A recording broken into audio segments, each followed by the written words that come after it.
Ya, salam saudara. Ya, apa kabar? Ya, kita bertemu sekali lagi ya pada pagi ini ya untuk video saya yang ke-6. Ya, yang pertama-tama sekali ya saya sangat bersyukur karena Tuhan sangat baik dan sehingga ke hari ini Tuhan masih menyertai kehidupan saya dan saya percaya Tuhan juga menyertai kehidupan saudara semua. Jadi pada pagi ini ya saya sangat dikuatkan oleh penyertaan Roh Kudus setelah ya selesai berdoa jam 6.30 ya sehingga 7.30 pagi tadi ya, dan sekarang sudah hampir pukul 9.30. Dan saya percaya semua ini di atas kekuatan Tuhan melalui Roh Kudusnya, penyertaan kepada umatnya yang setia melayani, merenungkan firman-Nya dan terus melakukan apa yang diizinkan dan dimampukan oleh Tuhan pada masa ini.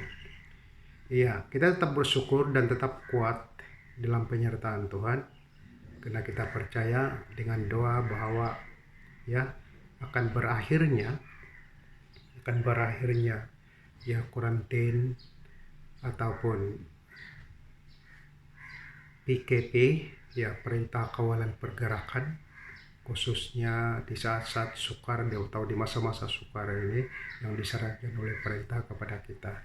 Dan kita percaya ya semua itu untuk kebaikan hidup kita supaya kita terus kekal di rumah ya, dan inilah peluang terbesar bagi setiap kita yang melayani Tuhan dan kita percaya akan penyertaan Tuhan dalam kehidupan kita.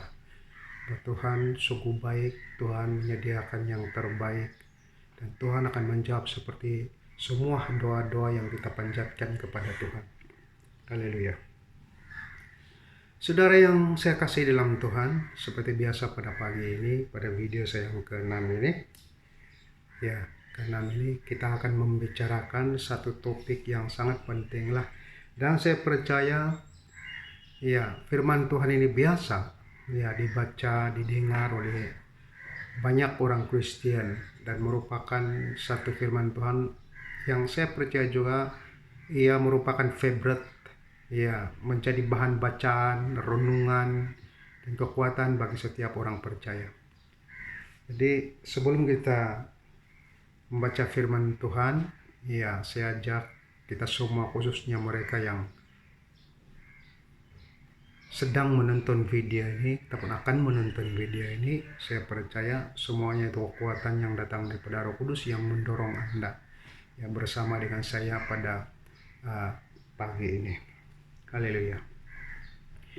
Tuhan Bapa Surgawi, pada pagi ini Tuhan saya berdoa di dalam nama Engkau. Saya percaya pada pagi ini Tuhan merupakan satu hari atau satu waktu yang telah Engkau sediakan bagi saya Tuhan untuk menyampaikan message-Mu, menyampaikan kebaikan-Mu dan kuasa-Mu. Dan saya percaya Tuhan sedikit sebanyak firman ini yang saya akan sampaikan ini akan memberkati banyak orang Tuhan yang menonton video ini. Dan saya percaya juga Tuhan bahwa segala sesuatu yang telah Engkau rencanakan, yang telah Engkau sediakan, yang telah Engkau pimpin dan tuntun saya ke hari ini semuanya berada di dalam kekuasaan Engkau. Begitu juga pada pagi ini Tuhan, firman ini berada dalam kekuasaan Engkau. Dan inilah hatimu, kehendak-Mu, dan saya percaya Tuhan Engkau Allah yang akan memberkati semuanya dan menjadi berkat bagi banyak orang. Berkati setiap mereka yang mendengarnya dan berkati setiap mereka yang akan melakukannya sesuai dengan kehendak-Mu. Begitu juga dengan saya pada pagi ini. Tuntun hamba-Mu ini Tuhan, beri saya pengertian daripada Roh-Mu Tuhan, hikmat yang datang dari-Mu, supaya kebenaran dapat dinyatakan dan dapat memberkati banyak orang. Terima kasih Tuhan, terpuji termula Engkau di dalam nama Tuhan Yesus. Kami telah berdoa. Amin. Haleluya saudara. Ya, mungkin pada pagi ini ya banyak di antara kita di sini yang berada di dalam pencobaan, ya berada di dalam tekanan kehidupan dan bermacam-macam lagi permasalahan yang sedang berlaku. Karena kita percaya, bagi orang yang percaya, mungkin pencobaan itu adalah pencobaan yang biasa. Ya, dan Tuhan berikan atau izinkan sesuai dengan kekuatan kita. Namun yang pasti sebagai orang percaya, kita juga harus tahu dan paham, dan kita juga harus lebih dekat dengan Tuhan. Supaya kita mengerti setiap pencobaan yang datang dalam kehidupan kita, adakah itu pencobaan datang daripada Tuhan atau datang daripada iblis. Ya, kenapa bila kita jauh daripada Tuhan dan kita tidak dekat daripada Tuhan, kemungkinan besar kebanyakannya pencobaan itu kita percaya. Ya, banyak orang berpikiran seperti ini. Ya, apabila dia dicobai akan berpikiran itu datang daripada iblis, dan selalunya datang daripada iblis. Dan banyak orang beranggapan hidup dia adalah hidup yang tidak diberkati dan jauh daripada Tuhan. Tapi sebenarnya kalau kita memahami firman Tuhan, memang pencobaan itu datang daripada iblis. Tapi pada masa yang sama, bukan semua pencobaan itu dapat dilakukan oleh iblis dengan sendirinya. Tetapi pada masa yang sama, kalau kita melihat firman Tuhan ini, apa yang berlaku kepada Tuhan Yesus, pencobaan itu juga ada keizinannya daripada Tuhan. Dengan salah satu daripada tujuannya adalah ujian iman dan sebagainya. Karena terlalu luasnya ujian dan pencobaan itu untuk dimengertikan, dan sebab itulah kita perlukan dorongan daripada Tuhan supaya kita paham. Firman itu adalah firman yang benar dan ia tidak lari daripada kehendak Tuhan. Malahan ia berada dalam kekuasaan Tuhan, berada di dalam rencana Tuhan itu sendiri. Nah, mari kita lihat firman Tuhan kita yang saya ambil daripada Injil Matius pasal 4 ayat yang pertama sampai ke-11. Kita akan baca bersama-sama dahulu. Maka Yesus dibawa oleh Roh ke padang gurun untuk dicobai iblis. Dan setelah berpuasa 40 hari dan 40 malam, akhirnya laparlah Yesus. Lalu datanglah si pencoba itu dan berkata kepadanya, "Jika engkau anak Allah, perintahkanlah supaya batu-batu ini menjadi roti." Tetapi Yesus menjawab, "Ada tertulis, manusia hidup bukan dari roti sahaja, tetapi dari setiap firman yang keluar daripada mulut Allah." Kemudian iblis membawanya ke kota suci dan menempatkan dia di bumbung bait Allah. Lalu berkata kepadanya, "Jika engkau anak Allah, jatuhkanlah dirimu ke bawah. Sebab ada tertulis mengenai engkau, ia akan memerintahkan malaikat-malaikatnya, dan mereka akan menatang engkau di atas tangannya supaya kakimu jangan terantuk kepada batu." Yesus berkata kepadanya, "Ada pula tertulis, janganlah engkau mencobai Tuhan Allahmu." Dan iblis membawanya pula ke atas gunung yang sangat tinggi dan memperlihatkan kepadanya semua kerajaan dunia dengan megahnya, dan berkata kepadanya, "Semua itu akan kuberikan kepadamu jika engkau sujud menyembah aku." Maka berkatalah Yesus kepadanya, "Enyalah iblis, sebab ada tertulis, engkau harus sembah Allah, harus sembah Tuhan Allahmu, dan hanya kepada Dia sajalah engkau berbakti." Lalu iblis meninggalkan dia, dan lihatlah malaikat-malaikat datang melayani Yesus. Nah, saudara yang saya kasih dalam Tuhan, ya, pada pagi ini firman Tuhan ini sangat menyadarkan saya dan berbicara di dalam hati saya secara pribadi untuk mendidik iman saya, mengejar iman saya, supaya saya lebih mengerti, memahami apa yang dikehendaki oleh Tuhan. Karena setiap permasalahan yang datang dalam kehidupan kita, ada sesuatu yang Tuhan kehendaki yang harus kita lakukan kepadanya. Jadi perintah Tuhan itu sangat luas dalam kehidupan kita, sesuai dengan kehendaknya.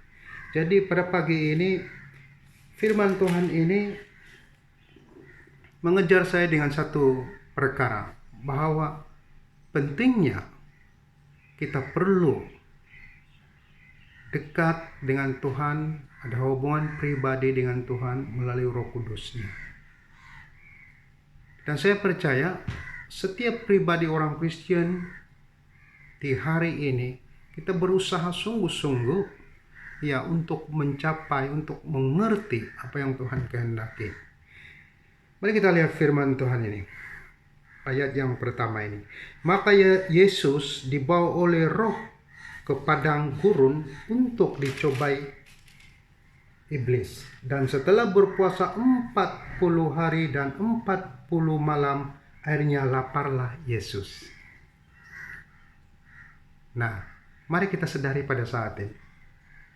Yesus dibawa oleh Roh ke padang gurun untuk dicobai. Tapi pencobaan itu belum datang lagi. Jadi Yesus harus pergi dulu ke padang gurun. Dia harus berpuasa dulu 40 hari 40 malam. Barulah pencobaan itu berjalan sesuai dengan kehendak Tuhan. Banyak orang mengerti firman Tuhan ini, mereka mengatakan ini semata-mata hanya datang daripada iblis. Daripada iblis. Dan Tuhan tiada kaitan di sini. Tapi menurut pengertian saya, ini adalah keizinan daripada Tuhan. Seperti mana Ayub yang dicobai oleh Tuhan. Iblis meminta izin daripada Tuhan.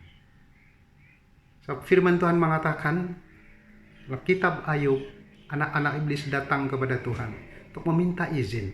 Apa yang mereka katakan kepada Tuhan, yaitu mereka mencari kelemahan Ayub, mereka mencari salah Ayub, mereka mencari di mana titik kelemahan itu yang mereka dapat hancurkan kehidupan Ayub. Mereka mengatakan kepada Tuhan, ya dia akan menyembahmu, dia akan memuliakan engkau, ya, dan dia akan melakukan perintahmu karena engkau memberkati dia.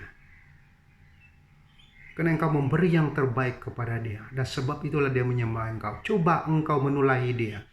Coba engkau memberikan masalah dalam hidupnya. Adakah dia masih taat? Adakah dia masih setia? Dan sebagainya. Jadi harinya masuk akal apa yang dikatakan oleh iblis itu. Iblis juga tidak kuasa untuk mencobai hidup kita. Dia tidak kuasa mengambil nyawa kita tanpa keizinan Tuhan. Dia tidak kuasa menyakiti kita tanpa keizinan Tuhan. Sebab orang percaya bahwa kuasa Tuhan itu tidak ada tandingannya. Firman Tuhan berbicara kalau Tuhan di pihak kita, siapakah yang akan jadi lawan kita? Dan kita percaya tiada satu pun kuasa dalam dunia ini maupun yang datang daripada roh-roh jahat atau kuasa-kuasa manusia dan sebagainya. Kalau Tuhan di pihak kita, tiada satu pun yang dapat menggagalkan rencana Tuhan itu sendiri. Dan saya percaya firman Tuhan ini terkait dengan keizinan Tuhan. Karena Roh membawa Yesus ke padang gurun untuk dicobai. Dan ini adalah keizinan daripada Tuhan itu sendiri. Dan yang mencoba itu adalah iblis. Karena saya percaya Tuhan itu baik. Tuhan itu tiada kejahatan. Tuhan itu tidak ada pikiran yang jahat, tiada pikiran yang menipu manusia dan sebagainya. Saya kan manusia dicobai, saya kan jatuhnya manusia itu tidak ada. Kecuali itu adalah pekerjaan iblis. Tetapi kalau ada keizinan Tuhan dan Tuhan ada di situ sedang menuntun, saya percaya selalunya manusia itu akan menang. Nah, mari kita lihat firman Tuhan ini. 40 hari dan 40 malam Yesus berpuasa dan akhirnya dia dicobai. 40 hari dan 40 malam. Akhirnya Yesus lapar dan ia dicobai. Mari kita lihat ayat yang ketiga ini.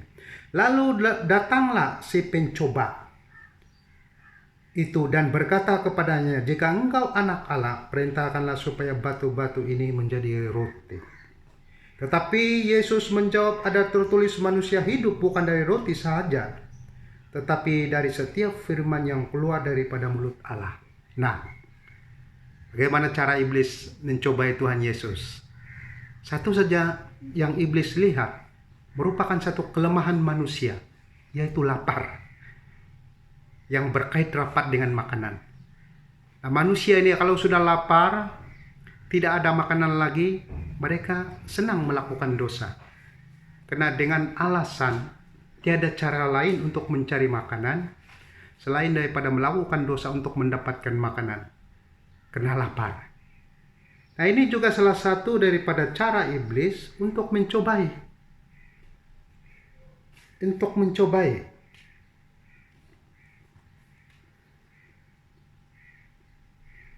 Nah, mari kita pikirkan sejenak pada saat ini.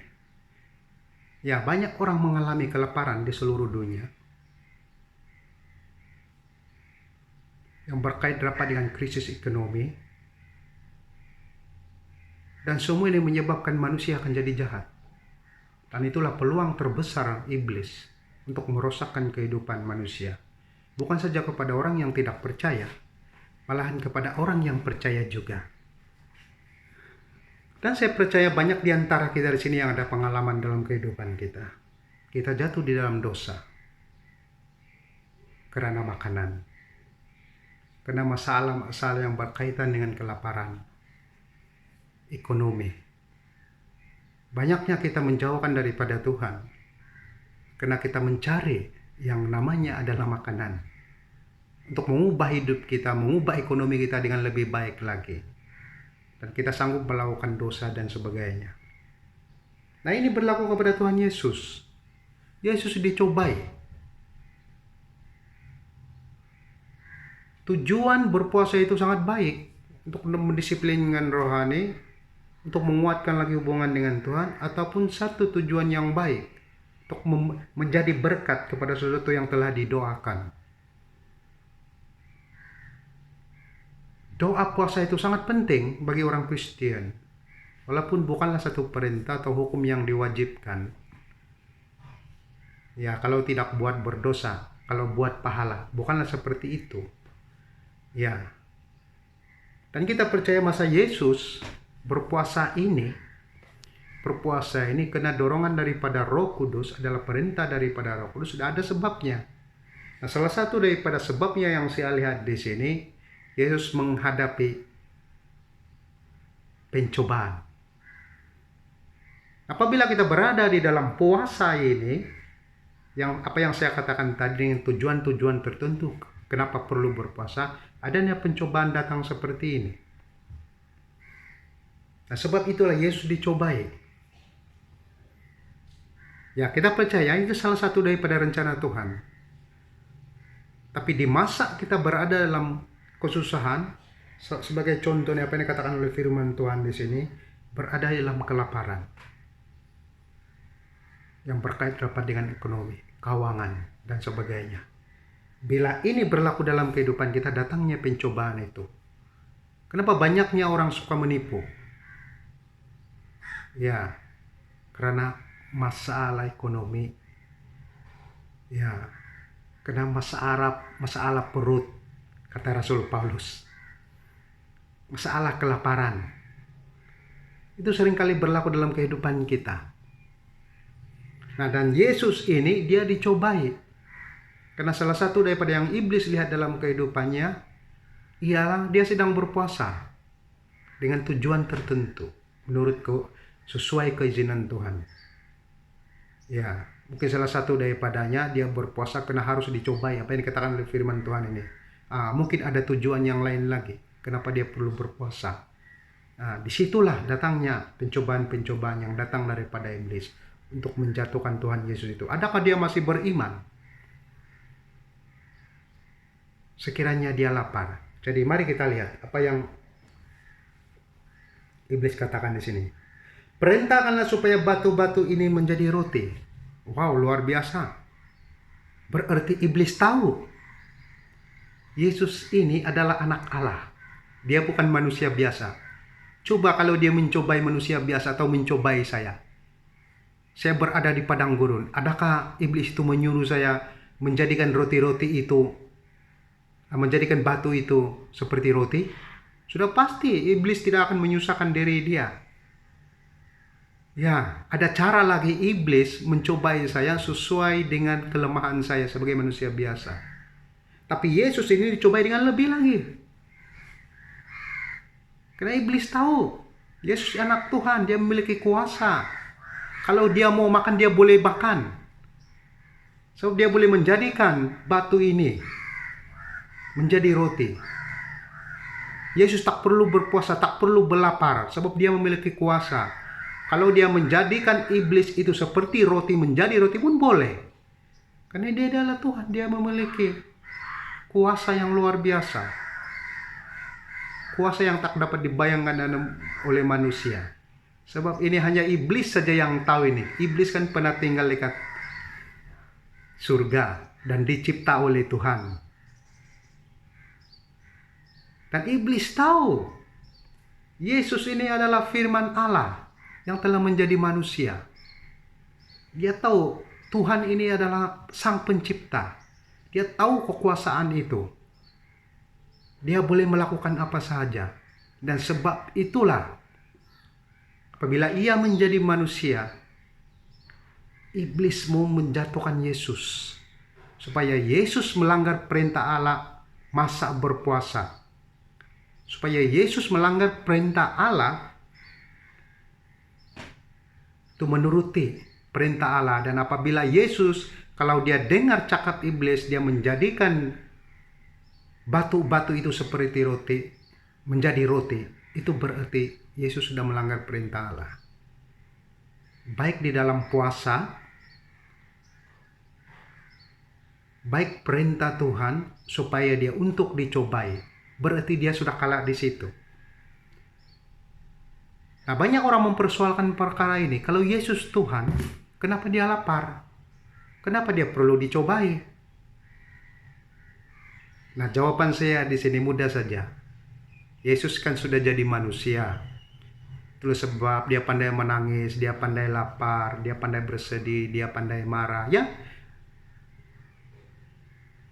jadi keadaan-keadaan seperti ini adalah kehidupan manusia seperti kita semua, manusia yang biasa. Tapi pada masa yang sama kita jangan lupa,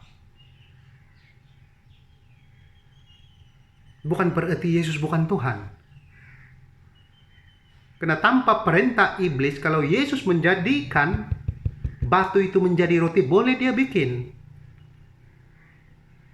Tapi dia adalah Tuhan yang adil, yang taat dan setia.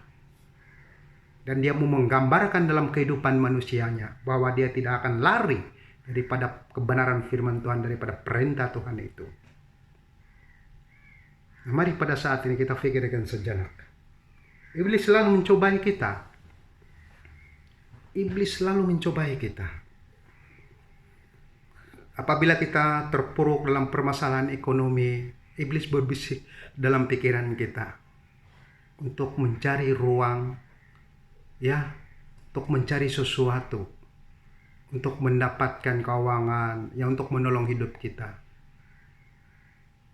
Dan banyak benda-benda yang salah di dalam kehidupan kita yang tak sepatutnya kita sentuh, apatah lagi kita lakukan. Ya, tapi iblis memaksa kita, menekan kita, kamu harus melakukan ini. Kalau kamu tidak melakukan ini, hidup kamu akan susah. Walaupun Roh Kudus berbicara dalam hati kita, jangan lakukan itu, karena itu adalah dosa. Tapi kadang-kadang kita melihat kepada keperluan kita sendiri. Ya, dan sebab itulah saya ingin mendorong ini, selalu saya katakan di sini nih. Kalau kita menjadi orang kaya, itu berarti Tuhan mau kita menjadi berkat bagi banyak orang. Kalau kita menjadi orang miskin, itu bukan berarti adalah salah ibu bapak kita. Ya, ataupun salah Tuhan itu sendiri. Tuhan tidak mau memberkati kita. Tuhan mau kita jadi miskin. Kalau kita jadi miskin pun itu salah satu daripada rencana Tuhan. Ya, supaya kita lebih berusaha. Ya, bukan berarti kita adalah orang miskin, kita tidak boleh menjadi berkat bagi banyak orang. Dan kita tidak dapat memuliakan nama Tuhan. Ya, mungkin kita miskin secara materi, tapi kita kaya secara rohani. Nah, inilah kekayaan rohani dalam kehidupan Yesus ini. Ya, dia tahu mampu melakukan apa saja.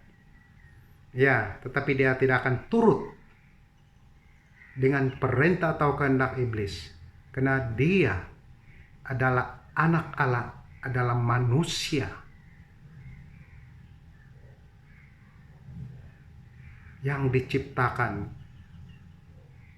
yang sudah dipilih oleh Tuhan, bukan saja menjadi anak dia, tetapi dia juga merupakan adalah manusia yang taat dan setia, yang harus menjadi contoh kepada setiap kita semua yang manusia biasa ini.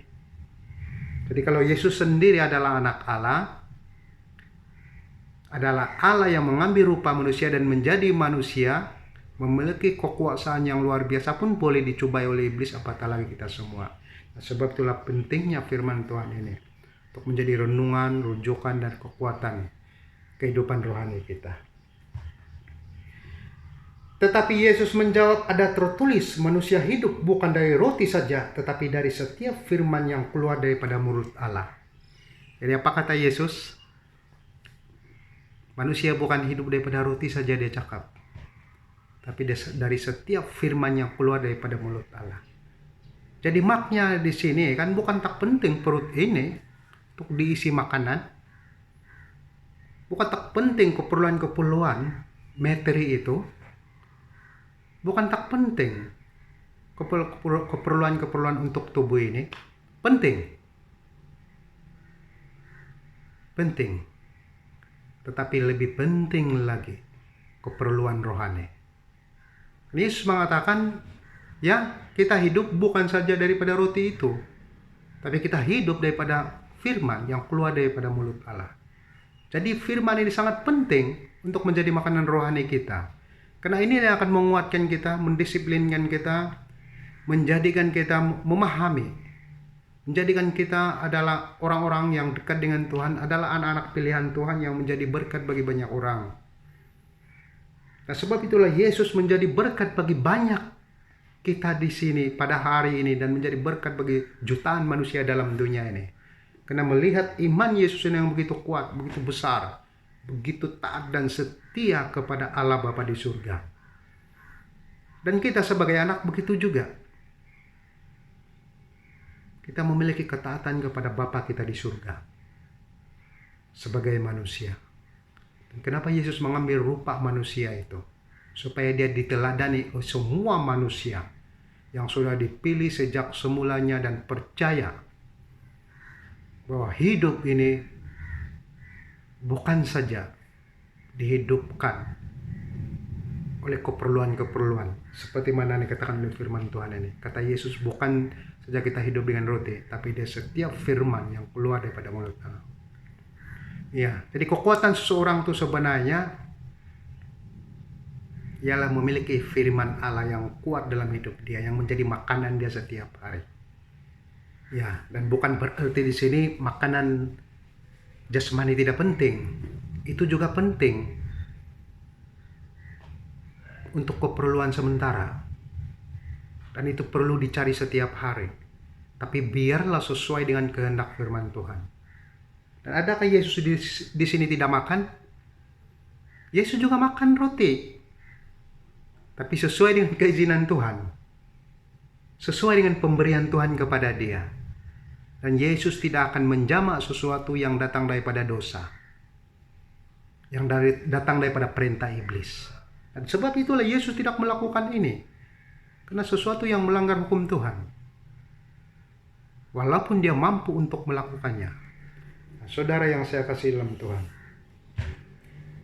Kemudian iblis membawanya ke kota suci dan menempatkan dia di bumbung Allah.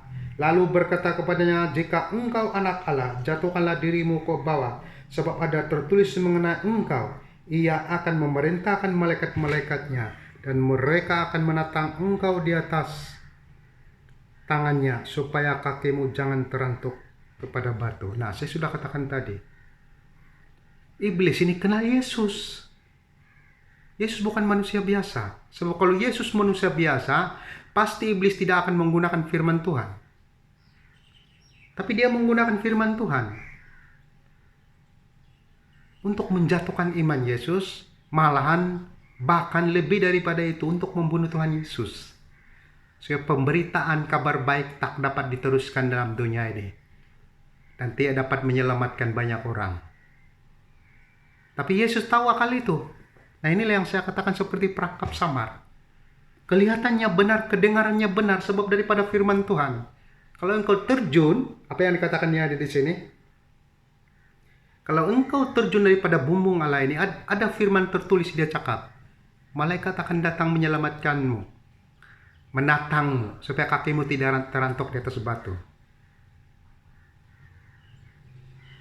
Tapi Yesus dapat memikirkan itu. Kalau dia jatuh, bukan kaki saja terantuk, seluruh badannya terantuk, hancur berderai, sebagai manusia biasa. Dan pada masa yang sama, itu juga satu perintah daripada iblis, salah satu untuk membunuh Tuhan Yesus. Nah, saudara yang saya kasih dalam Tuhan, memang firman itu tertulis, memang ada firman itu tertulis.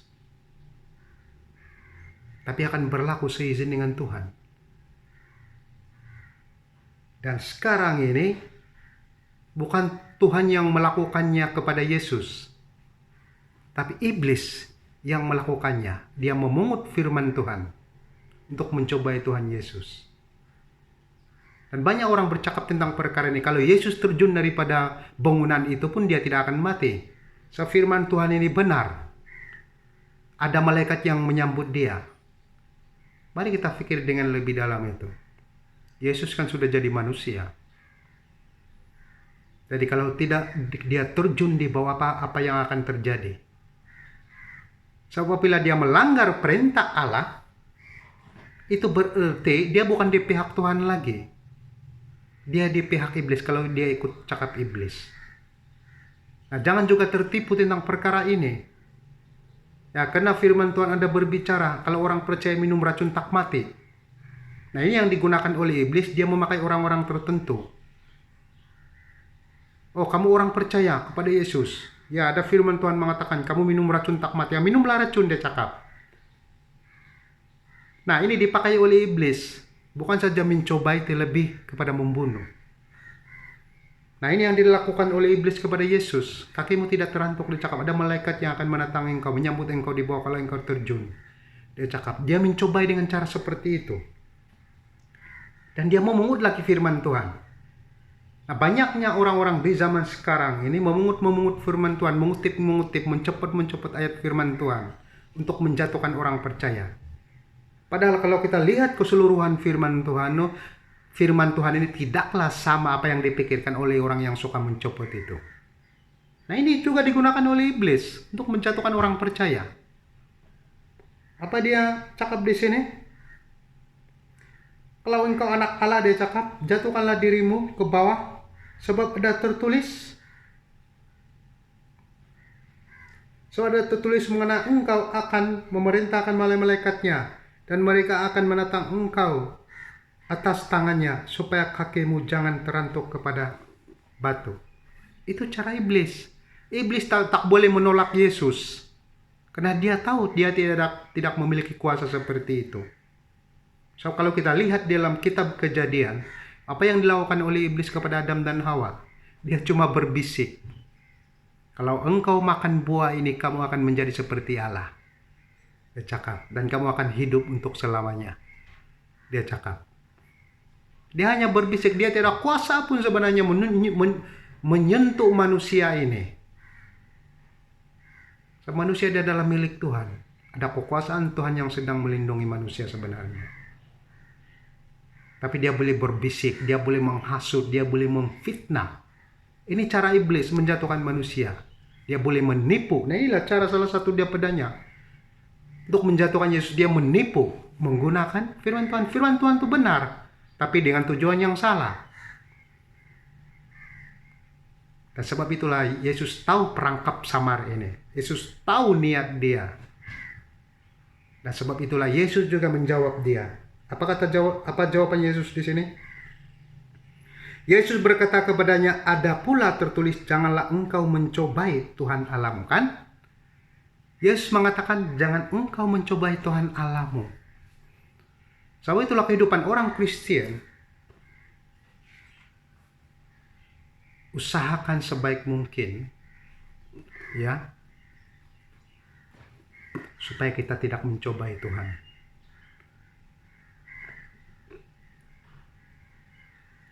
Sebab cara iblis ini adalah salah satu daripada menyebabkan orang-orang percaya akan mencobai Tuhan. Nah, sebab itulah iblis menggunakan firman Tuhan di sini untuk mencobai Tuhan Yesus, supaya Yesus juga ikut dia punya cakap, cara dia pikir, dan pada masa yang sama tanpa Yesus sadari, Yesus sedang mencobai Tuhan. Dan kita harus sadar, firman Tuhan yang kita pakai setiap hari, kita baca setiap hari ini, perlunya tuntunan Roh Kudus, supaya kita paham apa tujuannya sebenar. So, firman Tuhan ini boleh digunakan oleh iblis. Dan inilah bukti dia. Firman Tuhan digunakan oleh iblis untuk mencobai Tuhan Yesus, supaya Yesus mengakhiri hidupnya secara manusia biasa, menjatuhkan diri dia, karena tertipu dengan cara iblis menggunakan firman Tuhan untuk memerangkap dia. Ya, jadi sehingga ke hari ini banyaknya orang-orang yang tidak percaya, penyangkal-penyangkal Tuhan Yesus ini, yang menggunakan firman Tuhan menipu orang Kristen. Kalau kita tengok media sosial, mereka menggunakan firman Tuhan ini untuk menjatuhkan iman-iman orang percaya. Yesus seperti ini, Yesus seperti itu, dan sebagainya. Dan tidak habis-habisnya cara mereka menipu. Ya, jadi ini perkara biasa, pencobaan ini dalam kehidupan orang percaya. Karena Yesus juga dicobai dengan cara yang sama. Tapi Yesus telah menang di dalam perkara itu. Kenapa yang dikatakan oleh Yesus? Ia juga menggunakan firman Tuhan. Yesus berkata kepadanya, ada tertulis, janganlah engkau mencobai Tuhan Allahmu. Jadi kita tidak boleh mencobai Tuhan. Biarpun ujian itu diizinkan oleh Tuhan, datang daripada Tuhan, tapi sesuai dengan rencana dan kehendak Tuhan, apa yang berlaku kepada Yudas Iskariot. Ya, kalau kita kembali kepadanya, dia akan menjual Tuhan Yesus, menyebabkan Yesus disalibkan. Tapi kita percaya, walaupun Yudas tidak tahu apa yang akan berlaku di ujung kehidupan dia tidak tahu rencana Tuhan dan sebagainya. Tapi ini juga termasuk dalam rencana Tuhan.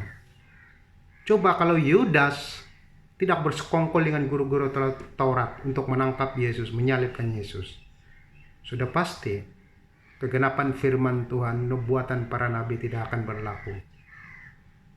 Dan dosa kita semua tidak ditebus. Tapi dia ada dalam rencana Tuhan.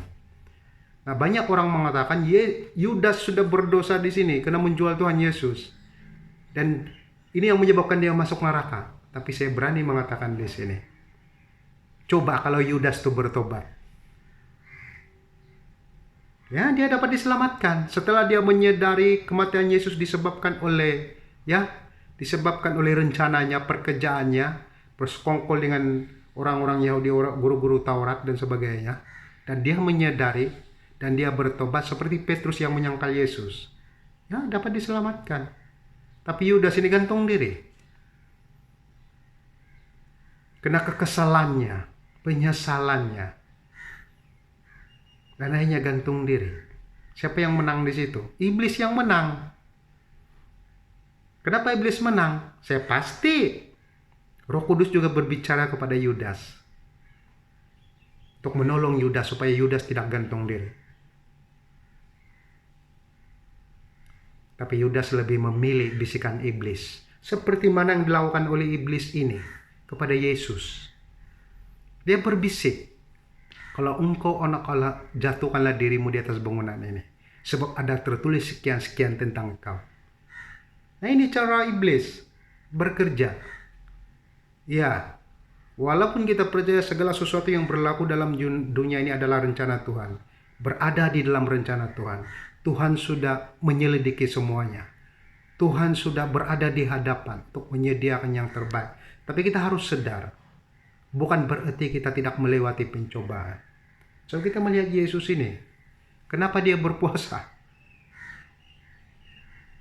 Ya, sebab dia akan menghadapi pencobaan. Kalau dia tidak berpuasa, dia tidak akan melihat pencobaan. Sebab itulah dibawa oleh Roh ke padang gurun untuk dicobai. Masa itulah dia berpuasa. Nah, mari kita kembali kepada firman Tuhan ini tentang mencobai Allah. Ya, jadi banyaknya orang percaya, bukan saja orang yang tidak percaya, orang percaya pun banyak seperti ini mencobai Tuhan. Tuhan, saya tidak mau datang ke gereja kalau engkau tidak memberkati aku. Tuhan, saya tidak mau bertobat kalau engkau tidak memberkati aku. Hati-hati, kita sedang mencobai Tuhan. Kita tidak boleh memerintahkan Tuhan itu ikut cakap kita. Kita berdoa pun kita memerintah Tuhan, supaya Tuhan tunduk kepada kita. Saudara yang saya kasih dalam Tuhan, kita berdoa ini bukan mengubah Tuhan supaya ikut cakap kita. Kita berdoa supaya doa itu mengubah hidup kita. Karena ada kuasa Tuhan di dalam doa kita itu. Tapi kalau kita berdoa untuk mengubah Tuhan, percayalah, itu sedang mencobai Tuhan. Iblis yang sedang bekerja di dalam doa kita itu. Hati-hati tentang perkara ini.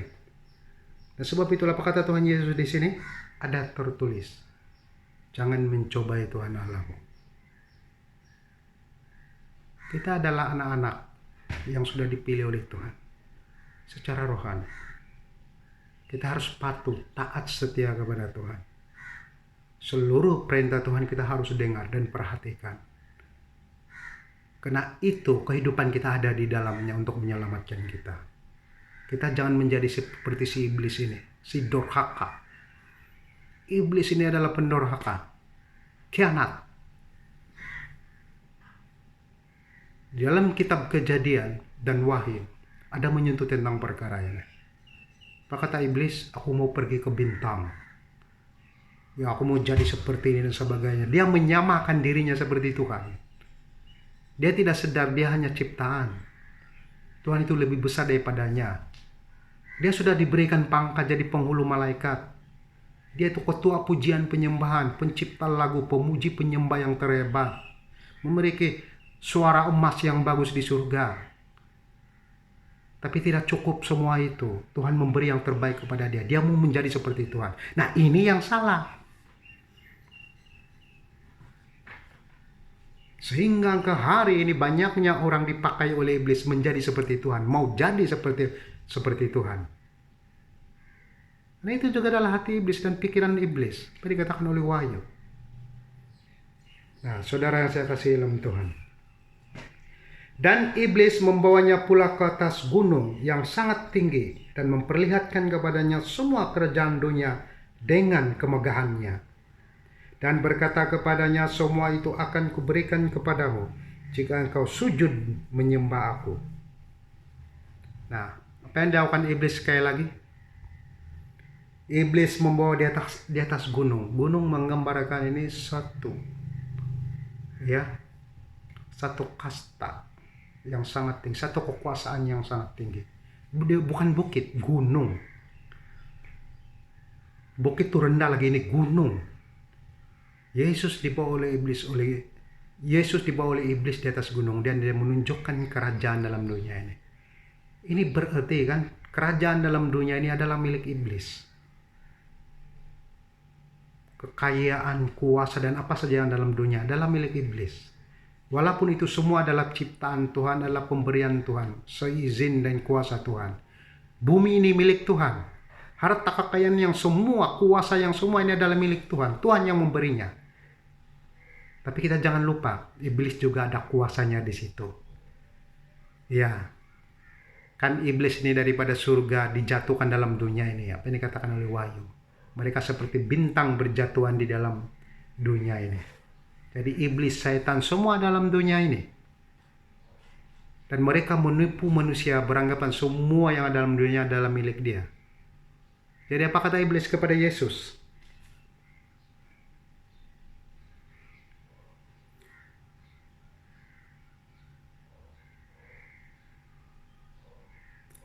Jika engkau menyembah aku, dia cakap, semuanya saya berikan kepada engkau. Nah, pada hari ini mari kita berpikir. Banyaknya para hamba Tuhan jatuh karena kuasa, pangkat, uang, kedudukan. Sebab pencobaan ini sudah berlaku kepada Tuhan Yesus. Bahkan Yesus itu adalah anak Allah yang maha tinggi. Dicobai oleh iblis. Yang dicobai oleh iblis itu bukan Tuhannya, tapi manusianya. Sebab dia tahu Yesus memerlukan semua itu. Dan dia membawa Yesus di atas gunung yang sangat tinggi. Menunjukkan semua kerajaan dalam dunia, kekayaan dan kemegahan. Dan apa kata iblis? Kalau engkau sujud menyembahku, kuasa ini akan kuberikan kepadamu. Kekayaan, kerajaan, pangkat, darjat, dan semua yang kau perlukan aku berikan kepadamu.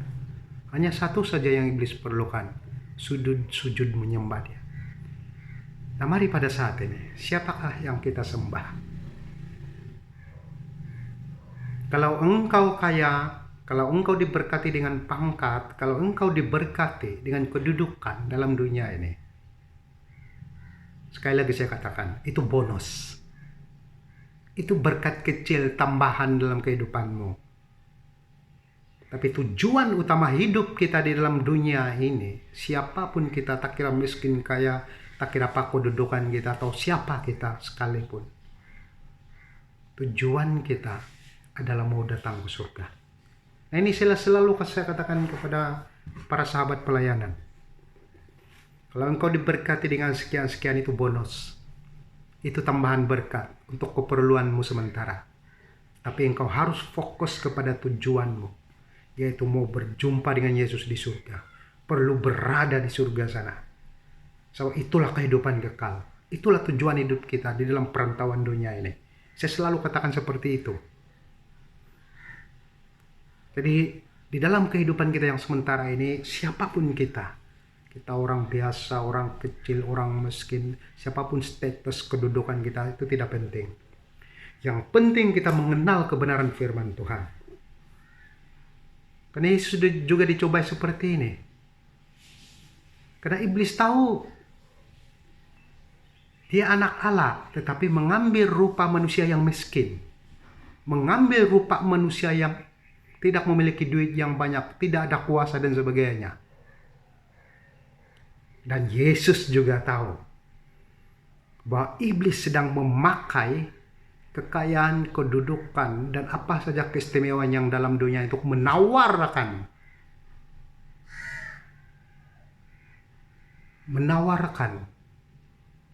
sesuatu itu yang kelihatannya baik, tapi mengandungi dosa yang terbesar di hadapan Tuhan.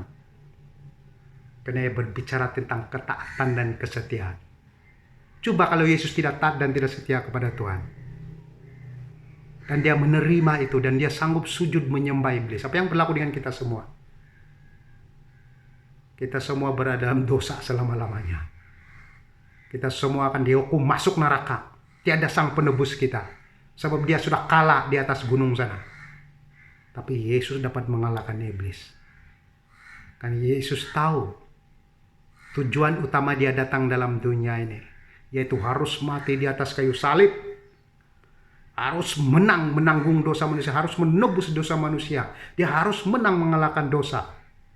Dia harus menang mengalahkan kuasa maut. Dia harus menang. Walaupun berada dalam kesakitan sebagai manusia. Seperti kita semua ini. Karena dia tahu di hari ketiga dia akan dibangkitkan. Sebab itulah Yesus tak takut. Jadi mari pada hari ini kita mau kembali kepada tahun 2000. Apa yang dirasai, apa yang dipikirkan oleh Yesus, apa yang dia lalui. Perlukah kita takut dalam kehidupan kita ini kalau kita jadi miskin, kalau kita tidak ada pangkat, tidak ada kedudukan? Perlukah kita takut? Sekali lagi saya katakan, ini bukan jaminan untuk masuk surga. Walaupun ini perlu, walaupun ini penting. Bukan berarti orang Kristen harus jadi miskin, harus jadi orang kecil. Banyak juga Kristen orang kaya. Banyak juga orang Kristen orang pintar. Diberkati. Tapi yang terpenting di sini, hidup kita harus taat setia kepada Tuhan. Mengandalkan Tuhan. dan mengerjakan segala sesuatu itu sesuai dengan kehendak Tuhan. Nah, ini yang dilakukan oleh Tuhan Yesus.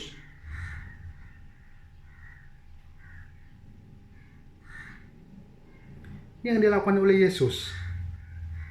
Ayat 10. Maka berkatalah Yesus kepadanya, "Nyala iblis, sebab ada tertulis, engkau harus menyembah Tuhan Allahmu, dan hanya kepada Dia sajalah engkau berbakti." Pencobaan yang ketiga. Yesus menang di sini. Hanya kepada Tuhan Allah kita perlu berbakti, bukan kepada iblis. Jadi kalau kita diberkati dengan kekuasaan, dengan pangkat, dengan derajat, kedudukan yang tinggi, sebagai orang besar, ya orang kecil dan sebagainya lah.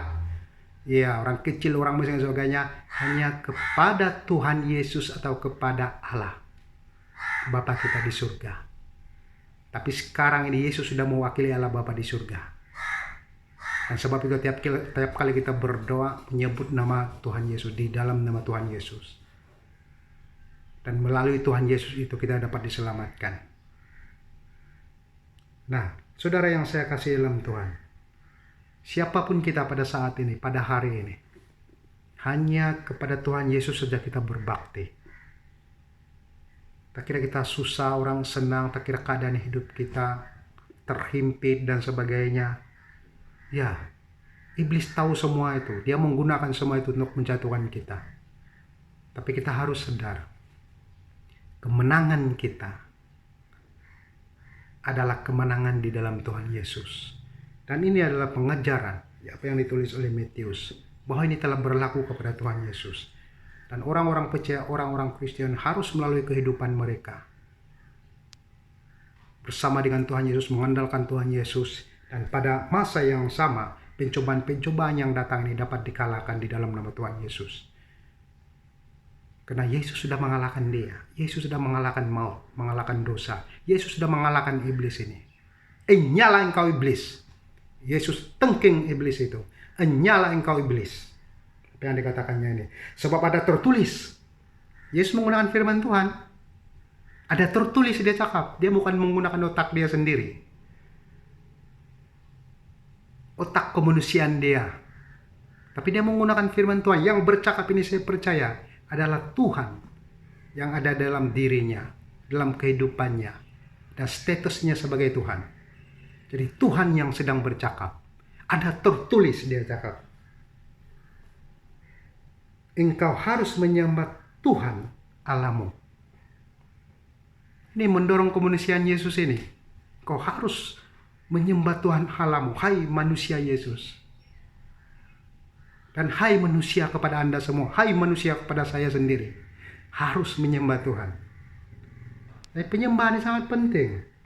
Apapun yang kita lakukan, apapun yang kita sumbangkan, kita membuat kebajikan dan apa saja pelayanan dalam dunia ini merupakan satu penyembahan kepada Tuhan, satu kemuliaan, mempermuliakan nama Tuhan itu.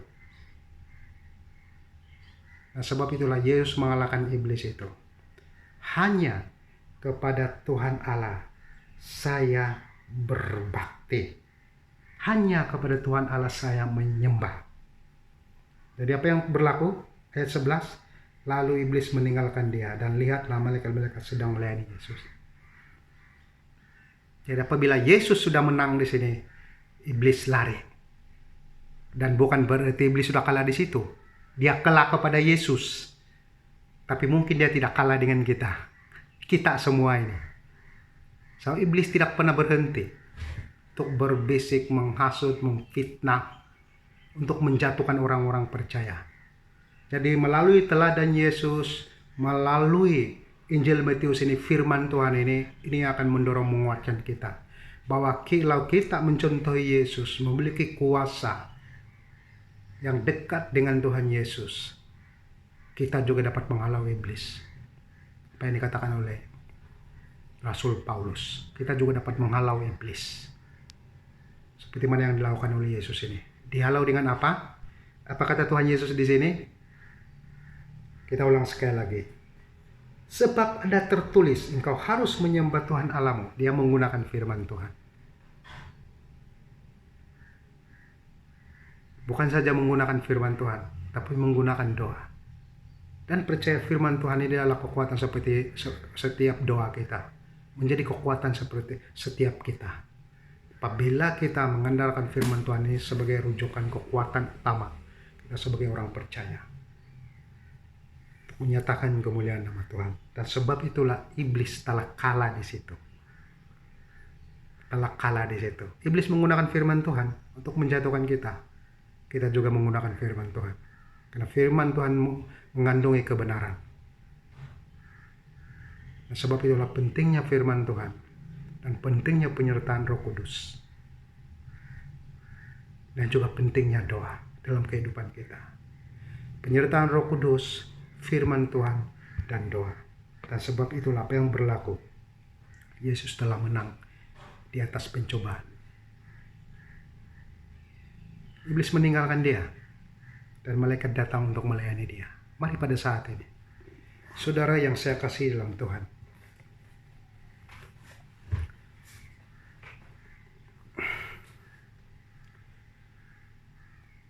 Mari pada saat ini. Kita memulakan kehidupan kita dengan taat setia. Tunduk kepada Tuhan. Firman ini adalah penuntun kehidupan kita untuk mengenal kebenaran. Karena iblis, dia sudah kalah dengan Tuhan Yesus. Dan dia juga harus kalah dengan kita. Karena kita memiliki Tuhan Yesus. Jangan pernah benarkan iblis menang dalam kehidupan kita.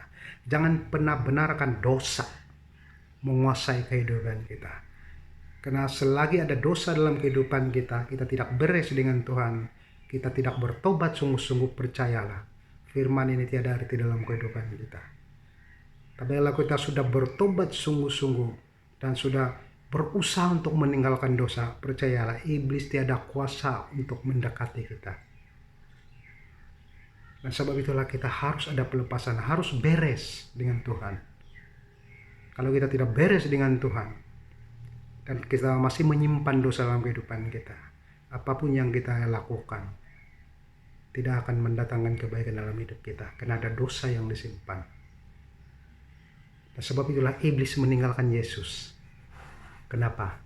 Kenapa dia kalah?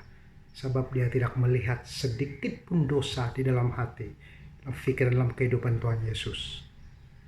Karena Yesus sungguh-sungguh taat setia kepada Allah Bapa di surga, dan firman adalah pegangan hidupnya. Karena ia mengatakan ada tertulis, dia cakap.